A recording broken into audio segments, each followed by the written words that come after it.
Welcome to Laws Forum.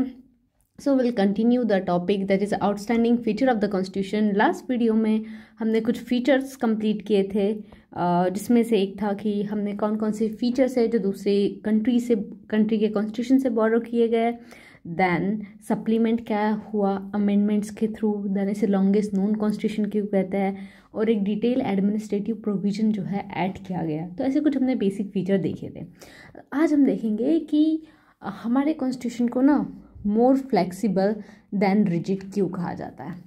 अब देखिए, अगर हम यूएसए की बात करें, अगर अमेरिका की बात करें, तो अमेरिका का कॉन्स्टिट्यूशन जो है ना, it is the one of the best example कि रिजिड कॉन्स्टिट्यूशन क्या होता है। ये मियरली 7-8 बार ही जो है अमेंड हुआ है, लेकिन हमारे कॉन्स्टिट्यूशन क्या है, ये mix of rigidity plus flexibility. तो ये एक दोनों का मिक्सचर है, ठीक है।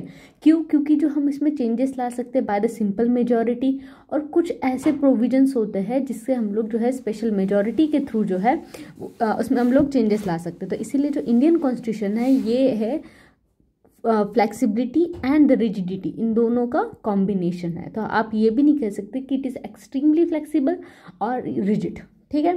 देन अगर हम बात करें कि legislature as a supplementing constitution, मतलब बहुत बार क्या होता है, जो लेजिस्लेचर होता है ना, वो सप्लीमेंट करता है कॉन्स्टिट्यूशन को। कैसे?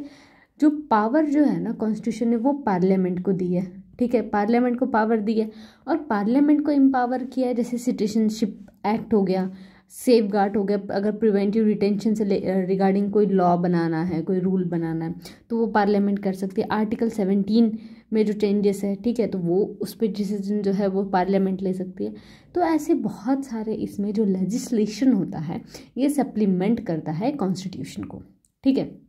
Then compromises between the judicial review and the parliamentary supremacy।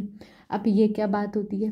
अब देखिए कि हार्मोनाइजेशन चाहिए होता है which our constitution has effected between a parliamentary sovereignty and the written constitution with the provisions of a judicial review। मतलब let's say अगर हम Britain की बात करें तो वहाँ पे क्या होता है ना कि एक बार उनकी पार्लियामेंट ने कोई लॉ बना दिया, ठीक है, तो वो फाइनल है। वहाँ पे जो जुडिशल रिव्यू वाला कॉन्सेप्ट जो है वो इतना स्ट्रांग नहीं है।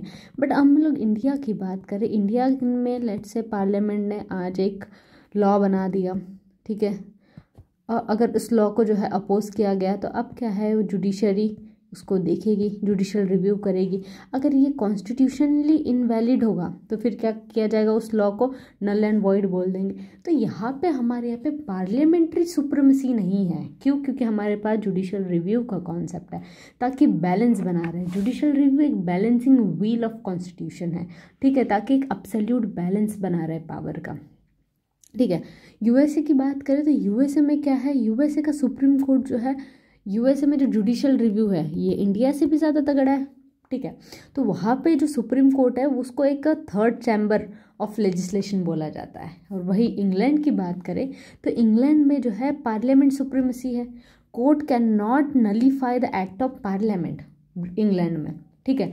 लेकिन इंडिया में अगर हम बात करें तो media between an American system of judicial supremacy, तो हम लोग ने अब जो अमेरिका का सिस्टम है, अमेरिका में क्या है, जुडिशल सुप्रीमेसी है।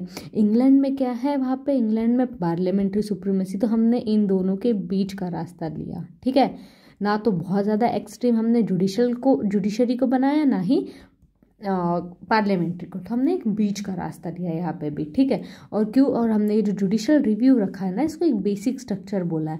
बेसिक स्ट्रक्चर मतलब आप इसको जो है जुडिशल रिव्यू को इससे छेड़खानी नहीं कर सकते। आप कभी ये नहीं बोल सकते कि पार्लियामेंट ने ये लॉ निकाला और इस पर जुडिशल रिव्यू नहीं हो सकता है, तो फिर वो लॉ ही मतलब नल एंड वॉइड कर देगा, ठीक है। क्यों? क्योंकि कहीं ना कहीं वो बेसिक स्ट्रक्चर हमारे कॉन्स्टिट्यूशन का जुडिशल रिव्यू को अफेक्ट कर रहा है। क्लियर है? देन नेक्स्ट कंपोनेंट की अगर हम बात करें तो वो है fundamental rights subject to the reasonable regulation. मतलब हमारे कॉन्स्टिट्यूशन में हमें कुछ फंडामेंटल राइट्स दिए गए हैं, ठीक है, लेकिन वो क्या ये एब्सोल्यूट है फंडामेंटल राइट जो हमें मिले गए हैं? तो आंसर इज नो, एब्सोल्यूट नहीं है। तो कुछ यहाँ पे क्या है, रीजनेबल रिस्ट्रिक्शंस है। लाइक हमें राइट टू स्पीच दिया गया है, लेकिन इसके साथ क्या है, कुछ हमें रिस्ट्रिक्शंस है, नॉट एब्सोल्यूट में।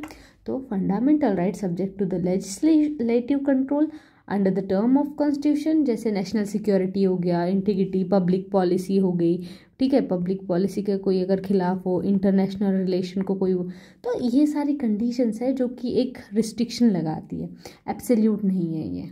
क्लियर?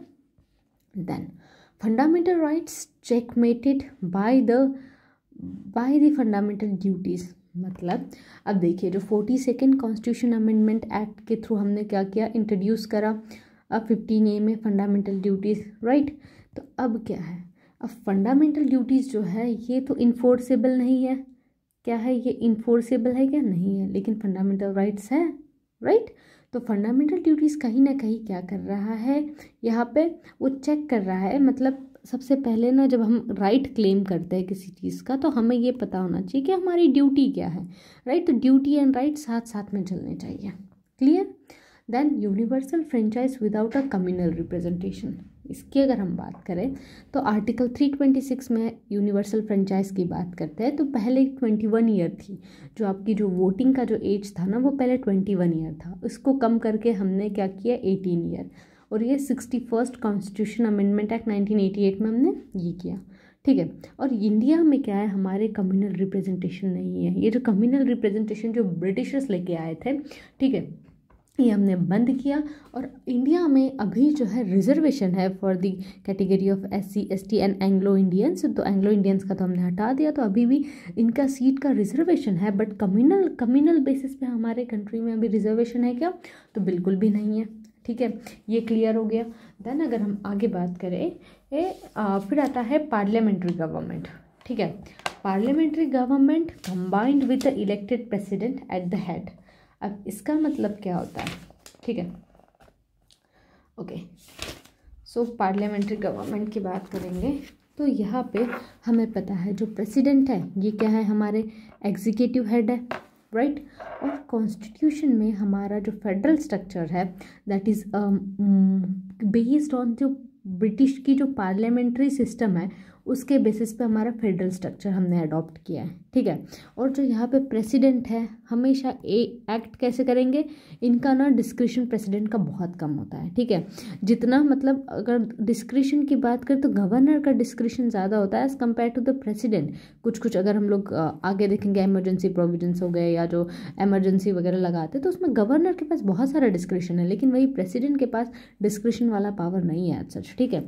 तो प्रेसिडेंट हमेशा एक्ट करते हैं aid on advice of the minister पे, ठीक है, उनके एडवाइस पे ही एक्ट करेंगे। देन अगर हम आगे बढ़े फिर तो 40 president no provision authority president to act on is description है। तो कोई भी ऐसा प्रोविजन है ही नहीं हमारे कॉन्स्टिट्यूशन में जो कि प्रेसिडेंट को बोले कि भाई you can act on in your description वाला मोड पे, ठीक है। देन लास्ट अगर हमारा देखें हम लोग तो federal system with unitary bias. This is also one of the outstanding feature of the constitution, क्योंकि यहाँ पे हमें कॉम्बिनेशन दिखता है federal and the unitary system का, ठीक है। सेम कॉन्स्टिट्यूशन में, एक ही कॉन्स्टिट्यूशन में हमारे पास क्या है, फेडरल प्लस यूनियन, हमने दोनों का मिक्सचर किया है, ठीक है, इसलिए हमारे कॉन्स्टिट्यूशन को थोड़ा यूनिक बोला जाता है। क्लियर है? ओके, देन ये हमारा टॉपिक कंप्लीट होता है, that is the outstanding feature of the constitution. Next video में हम लोग देखेंगे फेडरलिज्म, ठीक है, तो नेचर ऑफ फेडरल सिस्टम क्या होता है। Okay, thank you.